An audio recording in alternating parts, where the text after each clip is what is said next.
Welcome to Fix Motor Care. जैसे कि मेरे पास आज एक इंटॉर्क गाड़ी आई थी और मुझे आज इंटॉर्क के बारे में आपको बताना है। अक्सर क्या होता है कि इंटॉर्क में कुछ मेरे भाई पिस्टन वगैरह यूज़ करते हैं। पिस्टन वैसे इसमें ज़्यादातर सक्सेस नहीं हो पाता है। और मैं जैसे कि मेरे पास ये ऑलरेडी ये सिलेंडर किट खुली हुई है और मेरे पास इंजन भी इसका ऑलरेडी खुला हुआ है, जो मैंने आपको, आप मेरी साइड में वीडियो चल रही है, आप इस पर भी ध्यान दे सकते हैं। मेरा ऑलरेडी मतलब ये मैंने इसमें सबसे पहले फर्स्ट टाइम मैंने इसमें पिस्टन डाला था और ये पिस्टन में कामयाब नहीं हो पाई। तो क्योंकि अक्सर हम लोग डालते हैं, ज़्यादातर तो हम यही सोचते हैं कि सामने वाले के पैसे बच जाए क्लाइंट के, पर कुछ गाड़ी ऐसी होती है कि उसमें हम पैसे बचाने के बावजूद भी फिर हम मुश्किल में पड़ जाते हैं। क्यों पड़ जाते हैं? क्योंकि कुछ गाड़ी ऐसी होती है जिसमें कि जैसे कि मतलब पिस्टन कामयाब ही नहीं हो पाता है। तो इसलिए आज मैं आप सभी भाइयों को बताऊंगा कि इसमें हमें जब भी हम इंटॉर्क का इंजन वगैरह जब भी हम बांधते हैं तो इसमें खास करके ना आप सिलेंडर किट ही यूज़ करें। चलिए मैं आपको दिखाता हूँ सिलेंडर किट के क्या प्राइस है और क्या रेट है। इसके ये प्राइस है। और ये जो है ना सिलेंडर किट अक्सर दो गाड़ियों की इसमें सिलेंडर किट यूज़ होती है। एक आपने विक्टर गाड़ी का नाम सुना होगा, दूसरा इसका एक आती है इंटॉर्क और जो विक्टर गाड़ी जो है इनकी दोनों की सेम है। तो आप चाहें, सिर्फ कलर का फ़र्क होता है। और जिसमें कि मैं आपको क्या कलर का फ़र्क होता है, जिसमें कि मेरे पास जो है ना ये इस टाइप इंटॉर्क की, वो क्या बोलते हैं, विक्टर गाड़ी की है मेरे पास ये सिलेंडर किट। ये जो है सिलेंडर किट जो है ये विक्टर के नाम से है, ये इंटॉर्क के नाम से नहीं है। सिर्फ इसमें जो है इनमें सिर्फ क्या फ़र्क आता है, इनमें सिर्फ फ़र्क जो आता है सिर्फ कलर का फ़र्क है। और देखो कलर जो है कोई ज़रूरी नहीं है कि इसमें आप कलर डालो कि भाई आपकी डिस्प्ले पे दिखाई देगा, क्योंकि इंटॉर्क का इंजन हमेशा पैक ही होता है। चलिए मैं आपको दिखाता हूँ खोल के। इसमें ऑलरेडी आपको हाफ किट वगैरह सब चीज़ मिलती है, बाहर से लेने की कोई ज़रूरत नहीं है। और ये सिलेंडर किट है, मैं खोल लेता हूँ। ये सिलेंडर किट है और इसमें क्या फ़र्क है, मैं आपको दोनों सिलेंडर किट दिखाता हूँ, जिसमें मैं आपको क्लियर कर देता हूँ। इसमें क्या फ़र्क है। इसमें फ़र्क जो है ये इसमें सिर्फ आप देख रहे होंगे, आपको खुद ही फ़र्क नज़र आ रहा होगा, जिसमें कि देख पा रहा हूँ। क्योंकि क्या फ़र्क है, इसमें सिर्फ कलर का फ़र्क है। अच्छा, कलर का फ़र्क से कोई मतलब नहीं है। अगर मैं ये चीज़ विक्टर में डालूँ तो दिक्कत है, क्योंकि ब्लैक पे मैं सिल्वर कलर डालूंगा तो दिक्कत है। अगर आप ये इस कलर में और इंटॉर्क में डालोगे कोई दिक्कत नहीं, कोई इशू नहीं, कोई परेशानी नहीं, कोई गाड़ी में कोई दिक्कत नहीं आएगी, क्योंकि दोनों चीज़ें सेम है। तो मैं ये इंटॉर्क की मैं ये विक्टर की यूज़ कर रहा हूँ मैं, और मैं इंटॉर्क के नाम से नहीं लेगा हूँ, विक्टर के, जिसमें कि मैंने आपको डिब्बे पे इसका प्राइस भी दिखाया है। फाइनली मैंने आपको इसका कलर मैच करा दिया है। और हमेशा इसमें बस खाली दो चीज़ों का अक्सर यह ध्यान रखना, और जिसमें कि मैं आपको बता दूँ दो चीज़ें क्या हैं। एक इसमें जेन्युइन टाइमिंग चेन यूज़ करना, और टाइमिंग चेन यूज़ करना। टाइमिंग चेन का ज़्यादा प्राइस भी है, इसका ज़्यादा महंगी टाइमिंग चेन नहीं है। ये सिर्फ 300 रुपये की टाइमिंग चेन मिलेगी। बाकी कोई मतलब बहुत सारी कंपनी की आती है, बहुत सारे ब्रांड आते हैं, कोई ज़्यादा यूज़ मत करना, सिर्फ TVS के ही यूज़ करना। और ये सबसे मेन है। ये इसे क्या बोलते हैं, हम इसे बोलते हैं टाइमिंग एडजस्टर। टेंशनर भी बोलते हैं, एडजस्टर भी बोलते हैं। तो खास करके ये भी डालना है। चलिए मैं डायरेक्ट आपको इंजन के पास लेके चलता हूँ। तो फाइनल हम गाड़ी पर आ चुके हैं, जिसमें कि मैं आपको सिर्फ इसमें 3 चीज़ें मेन चीज़ें बता देता हूँ। जिसमें कि ये ऑयल पंप, यहाँ ऑयल पंप तो आपने देखा होगा कि ऑयल पंप लगता है, और ये ऑयल पंप मेरे हाथ में है। मैंने ऑलरेडी इसे खोल रखा है। मैंने इसे क्यों खोला है, क्योंकि मुझे इसमें टाइमिंग चेन भी डालनी है। चलते हैं कि जैसे कि मैंने आपको टाइमिंग चेन के बारे में बताया, अब हमें इसकी टाइमिंग चेन डालनी है, और टाइमिंग चेन इसी तरीके से डालनी है। ये फाइनल हमारे इसकी टाइमिंग चेन इस गरारी से नहीं, पीछे वाली गरारी पे हमें डालनी है। लॉक हो चुकी है। और ये चेन लगाने के बाद में जब भी हमें ये हैंड टू हैंड ही पंप लगाना है, क्योंकि बिना पंप खोले टाइमिंग चेन डलेगी नहीं बिल्कुल भी। सबसे पहले हमें फिर ये पैकिंग लगानी है, और ये पैकिंग मैं आपको बता देता हूँ। ये पैकिंग ओरिजिनल में ही खास करके निकलती है, इस टाइप की पैकिंग, वरना बाहर सप्लाई की पैकिंगों में कोई फ़ायदा नहीं। जब भी लें ओरिजिनल पैकिंग वगैरह लें, क्योंकि अक्सर पैकिंग का ही मेन काम होता है। चलिए मैं पिस्टन लगा देता हूँ। ये आप मेरा ऑलरेडी रिंग फिक्स, इसमें मुझे कंपनी ने ऑलरेडी फिटिंग में दिया है, और मैं इसे फिटिंग में लेता हूँ। हमारा पिस्टन लग चुका है, और अब हमें इसे हल्का सा ऑयलिंग देना है।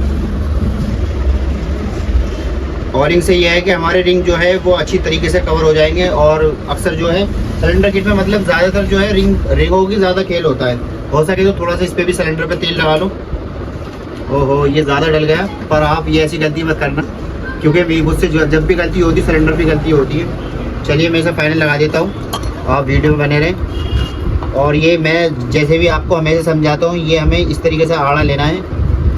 ये मैंने आड़ा ले लिया है और टेढ़ा ले लिया है। टेढ़ा लेने के बाद में इसे हमें इस इस तरीके से इसे बिठाना है। फाइनल ये बैठ गया और बैठने के बाद फिर हमें ये टाइमिंग चेन निकालनी है। टाइमिंग चेन निकालनी है और टाइमिंग चेन निकालने के बाद में फिर हमें इसे अच्छे से बिठाना है और हमारा हेड हो गया। और इसे हमें 1-2 बार इस तरीके से चलाना है। चलिए अब हम आप क्लच फिट करते हैं। ये हम क्लच पे आ चुके हैं, जिसमें कि मैंने आपको बताया था कि पहले इसमें ये हमारा ऑयल पंप लगाना है और उसके बाद में फिर ये हमें फिटिंग करना है। और मेरा ऑलरेडी साफ़ है, सफाई का बहुत स्पेशल ध्यान रखना। और मैं इसे लगा देता हूँ फाइनल। ये फाइनल लग चुका है, इसकी अब हमें फिटिंग करनी है। ये मेरा कंप्लीट हो चुका है, ये कंप्लीट हो चुका है। अब हमें से डायरेक्ट फिटिंग पे आ जाओ, डायरेक्ट हमें फिटिंग करनी है। ये मेरा ऑलरेडी साफ़ है और ये मैंने इसे लॉक कर दिया। इस तरीके का ध्यान रखना। और इसमें जो है ये देख रहे हैं, ये इस चीज़ का ये क्यों है, हमें ये इसमें ये भोगली लगानी है। ये भोगली कभी मत भूलना आप, ये गलती हो जाती है सबसे। और ये हमारी बेल्ट लग गई और बेल्ट लगने के बाद में फिर हमारा सिर्फ क्लच का हाफ बोल लो या आप फैन बोल लो, कुछ भी बोल सकते हो। अपनी लैंग्वेज में आप जो भी यूज़ करता है वो बंदा यूज़ कर सकता है। ये फाइनल फिर उसके बाद में हमें ये लगाना है। ये तो आप लोगों को सभी को पता है कि जो बाइक खोलेंगे उसे ऑलरेडी सबके बारे में, इन चीज़ों के बारे में होता है। मैं फिर भी आपको बता देता हूँ, टाइम पास के लिए। फाइनल ये कंप्लीट हो चुका है। इसका टापा लगाना है। टापा मैं कंप्लीट के बाद लगाऊंगा। मुझे आगे का हेड अभी फिट करना है और आप मेरी वीडियो में बने रहें। फाइनल अब हमें इसका हेड फिट करना है और हेड मेरा ऑलरेडी कंप्लीट है। ये मेरा ऑलरेडी मैंने कंप्लीट कर रखा है। आप इसकी शॉर्ट वीडियो में भी देख सकते हैं, मैंने इसकी शॉर्ट वीडियो बनाई थी। और अब मुझे क्या चेक करना है, अब मुझे जो है ये चेक करना है कि मेरा पिस्टन टॉप पर है या नहीं है। और हमारे टाइमिंग की जो मैग्नेट की टाइमिंग जो होती है वो इस निशान, ये जो निशान दिख रहा है, और हमें इसके सामने लेना है। और ये मेरा पिस्टन टॉप पर है।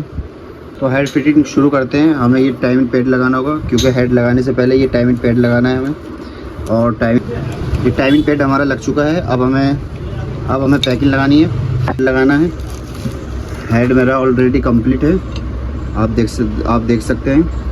अब मुझे हेड फिट करना है और आप टाइमिंग चेन हमें इस तरीके से निकालनी है और इस तरीके से हमें हेड को अंदर करना है। ये हम इसकी फिटिंग करते हैं। हमें पहले सारे नट लगाने, उसके बाद में हमें टाइट करना है। और ये वार्सल वगैरह का ज़रूर ध्यान रखना, क्योंकि इनके पीछे एक वार्सल लगती है जो आपको पता होगा, जिसमें कि मैं आपको दिखा देता हूँ। इस तरह की वार्सल होती है, इस वार्सल का स्पेशल ध्यान रखना। बिना वार्सल के टाइट मत करना। हाथों से टाइट हो चुके हैं। अब चाबी यूज़ करना चाहे चाबी यूज़ कर लो। मैं इन्हें चाबी से अच्छी खिंचाई होती है वो खिंचाई कर देता हूँ। और ये टाइट हो चुका है फाइनल। अब चलिए टाइमिंग चेन मिलाने पे चलते हैं और आपको टाइमिंग दिखाते हैं किस तरीके से हमें इसकी टाइमिंग मिलानी है। चलिए टाइमिंग चेन के बारे में बताता हूँ किस तरीके से हमें टाइमिंग चेन मिलानी है। टाइमिंग चेन में सबसे मेन ये ध्यान रखना, क्योंकि एक इसमें भोगली लगती है, एक पिन लगती है और पिन ये है। तो गाइस ये पिन ज़रूर लगाना, क्योंकि पिन ये ख़ास बहुत ज़रूरी होती है। ये पिन ये यहाँ लग गई है। और हमें टाइमिंग जो मिलानी है, टाइमिंग ये जो चेन जो है, ये बिंदी जो है, और इस चेन पर ये हमें मिलानी है। और मैग्नेट का चेन मैंने आपको बता दिया था, मैं मैग्नेट का भी बता देता हूँ। मैग्नेट का हमारा चेन ये है, ये चेन है हमारा, और दूसरा हमारा ये चेन है। तो फाइनल मेरी टाइमिंग चेन लग चुकी है। और जिसमें कि मैंने आपको बताया था ये चेन जो है ये हमारा चेन से कनेक्ट होना चाहिए। ये हमारा निशान जो ये ऊपर रहेगा और दूसरा हमारा ये रहेगा। और ये मेरी टाइमिंग मैंने मैग्नेट आपको दिखा दिया था कहाँ इसका टॉप था। अब हमें इसका क्या लगाना है, ये हमारा कंप्लीट हो चुका है। अब हमें एक टेंशन लगाना है, जिसमें कि ये नया यूज़ करना, नया अच्छा यूज़ होगा तो ये अच्छी फीलिंग देगा, गाड़ी के अंदर कोई दिक्कत नहीं आने देगा। टाइमिंग चेन के अंदर में अक्सर ये होता है कि टाइमिंग चेन डालने के बाद में कुछ लोग पुराने एडजस्टर यूज़ कर लेते हैं, तो उससे क्या होता है कि ये इसमें टक टक टक टक टक टक बहुत तेज़ इस टाइप की आवाज़ आती है। तो ऐसा लगता है कि जैसे कि इंजन में किस चीज़ की ज़्यादा आवाज़ आ रही है। तो खास करके इस चीज़ का ज़्यादा ध्यान रखें, टेंशन ज़रूर नया डालें, कि ताकि फाइनल हम इन्हें टाइट कर देते हैं। टाइट करने के बाद में फिर हम फाइनल आपको बताएंगे। अभी मुझे इसका टापा वगैरह भी लगाना है। चलिए हमारा टाइट हो चुका है, उसका ऊपर का नट लगा लेना। और उसके बाद में मैं तुम्हें एक अहम बात और बता देता हूँ, जैसे कि मेरी टाइमिंग चेन है, और इस टाइमिंग चेन में क्या करना है, हमें इस पत्ती का ज़रूर हमें ध्यान रखना है। मैं आपको घुमा के दिखा देता हूँ। ये जो पत्ती है, इन पत्तियों को हमें लॉक ज़रूर करना है। आप किसी भी चीज़ से यूज़ कर सकते हैं, जैसे कि मेरे पास पिन पेचकस है, मैं पिन पेचकस से यूज़ कर लेता हूँ। जैसे ये नट वगैरह, मतलब फाइनली ये लूज़ नहीं होंगे, ये लॉक हो चुका है। और उसके बाद में हमें गाइस ये टापा लगाना है, और टापा लगा देते हैं। सबसे पहले हम बॉन्ड इसे अच्छे से साफ़ कर लेते हैं। बस वो फाइनली हमारा टापा लग चुका है। अब हमें इसकी फिटिंग करनी है, और फिटिंग करनी फाइनली इसके मैं आपको साउंड सुनाऊंगा। और जिसमें कि मैंने इसका स्टार्टिंग में आपके साउंड दिखाए थे, तो भाई ये स्कूटी कंप्लीट हो चुकी है। मुझे आपको इसके साउंड गाड़ी बनने के बाद में आपने इसका फाइनल आपको इसका किस टाइप के गंदे साउंड थे, आप इसके साउंड सुनिए। अब ये एवरेज से बिल्कुल साउंड से बहुत अच्छी हो चुकी है, पूरी गाड़ी साइलेंट हो गई है। और इसी तरीके से इंजन करना, कभी भी कोई इंजन में कोई फॉल्ट आए, और आप हो सके तो मेरी वीडियो को लाइक करना, शेयर करना, और हो सके मुझे सपोर्ट करना।